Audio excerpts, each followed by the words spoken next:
So, this is actually the second time I filmed this because the first time, I've been trying to make shorter videos, and I intended to make it short, but then I got off on a tangent, and I looked at it, and it was 20 minutes long, and I was like, oh no, we're not doing this. So, what I'm trying to do is less of the updates and more topic videos, either like what we've been working on, or, which is kind of an update, but anyways, a shorter one, or specific service dog things, or tasks, or whatever. So, my topic today is something that we kind of had an issue with earlier, and that's this concept that our service dogs are supposed to be robots. I think we forget that they're dogs, and they're fallible, just like we as humans are fallible. No matter how long they've been working, no matter what level of training they have, they're going to make mistakes. And it's even if they're perfect, 100% perfect, like 99% of the time, there's going to be the 1% of the time when they make a mistake and they slip up. And while it's embarrassing for sure, I know we've all been there, it shouldn't be, we need to cut ourselves a break with it. It shouldn't be as discouraging as I think we find it sometimes. I know whenever Levi makes a mistake, or, does something that he hasn't done in forever, I tend to feel like a failure as a trainer and as a handler, because he slipped up. And I have a problem with perfectionism in general, and that definitely carries over to him, and what I expect of him, and what I expect of myself training him. I'll tell you what happened today.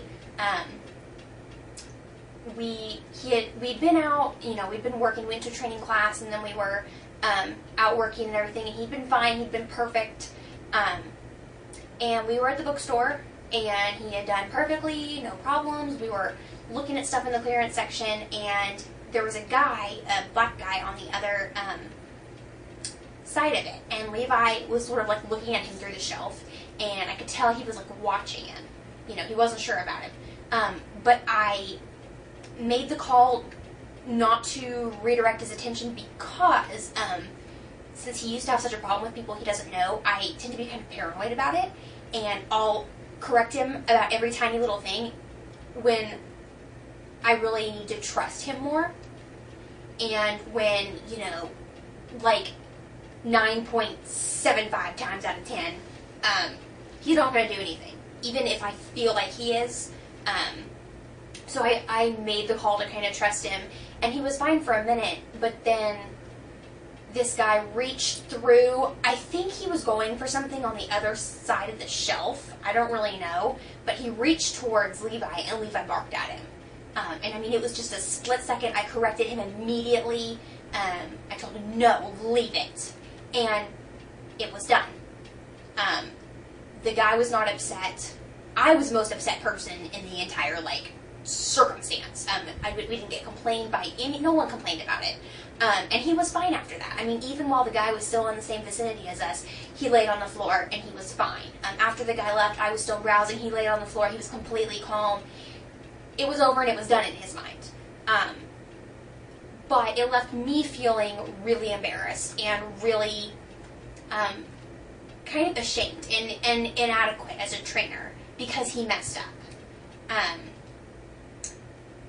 And I think we do that a lot. I think, even if we know that our dogs are really solid and they or normally have no problem with this, that, or the other, they slip up once, and all of a sudden it's like that one time becomes more important in our mind than all the other hundreds of times they've done it right. And we just forget that they're going to make mistakes and have bad days the same as we do. And that doesn't mean they're not suitable to be a service dog. It doesn't mean we're not competent trainers just because they make a mistake.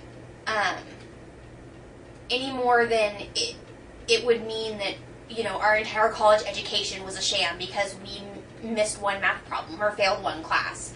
It's ludicrous when you think about it with anything else, but I think we're so quick to blame ourselves and to think of the worst possible end to it and the worst possible cause for it, and get all caught up in that mistake instead of all the successes that they've had and how far they've come. Levi is one that has come so far since I first got him. I mean, looking at how he was when I got him, there was nothing that should have made me believe that he could be a service dog. Like, he was a lunatic. And I hear that all the time from people at work that don't see him very often, about how leaps and bounds how far he's come since I first got him. And they all really respect me and him and, you know, our journey that we've made. And I think we forget those things. We want to focus so much on the negative. And I think we also don't feel comfortable sharing those moments with other handlers because we feel like we're going to be judged. But it's powerful to share those experiences because then when something like this happens, you know you're not alone. It means so much when someone can sit there and say, oh yeah, my dog barked at a guy in a funny hat once. Or, you know, when someone can say, man, my dog is housebroken and I don't, you know, but she was sick and I didn't know it and she had diarrhea all over the floor and, you know, or she threw up in the store or something, you know, that just happens every once in a while. And for us to say, hey, you know, like, wow, that's tough. It must be really embarrassing, but my dog's messed up before too. And to just accept it, accept their imperfections, the same as we have to accept our own and accept other people's. And I think that really bonds us as teams together, to be able to help each other through the mistakes and, you know, recognize that yes, sometimes it's something that needs to be fixed and here's some ideas to help you retrain this or that, but sometimes it's just an off day. I mean, you know, I can't even remember the last time he did that. And so it's not, I mean, you know, so I know that he is solid and he's ready to be moved up to full service dog status. And, you know, I feel like that's the place that his training's at. But, I mean, he made a mistake. He was perfect working out in public. Before that, he was perfect the whole rest of the day doing that. And I never had an issue with him again. And it was isolated. Once it was done, and that was it. But the bottom line is that, you know, they're not robots. They make mistakes. Maybe your dog that has been perfect around every restaurant in their entire life decides to eat something off the floor one day. I mean, you know, I was out with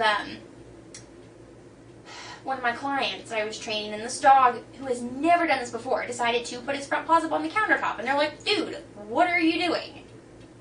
You know, and they corrected him, and he was like, oh, okay. And it was done. But, of course, they were really embarrassed. And, you know, I mean, I was trying to explain the same thing to him, that it happens. And a lot of times when we're training, and this dog's only been in training a few months, when we're training, you can't just pre-prepare for everything. It takes something happening and you correcting it to let them know, hey, we don't do this. And then it becomes a non-issue. But sometimes it has to happen to give you the opportunity to correct it, to teach them, you know, to keep it from happening again. But yeah, so guys, just, I mean, cut yourself some slack, cut your dogs some slack. I know we're all so caught up in the high standards that we hold for their training, which we rightfully should. But it's like we feel like they have to be 100% perfect all the time, and if they're not, we're failures, and we're frauds, and, you know, everything else, and that's just not true.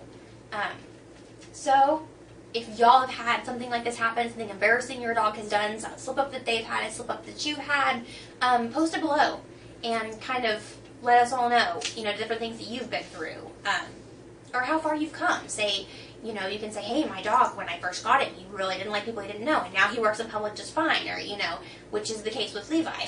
And let's just celebrate our successes, and not focus quite so much on those mistakes that we make, and on our weaknesses, because that's self-defeating, and there's really no point in it. We need to recognize our weaknesses, try to strengthen them, but there's no point in continuously beating ourselves up about them. So, think positive, and focus on your dog's successes.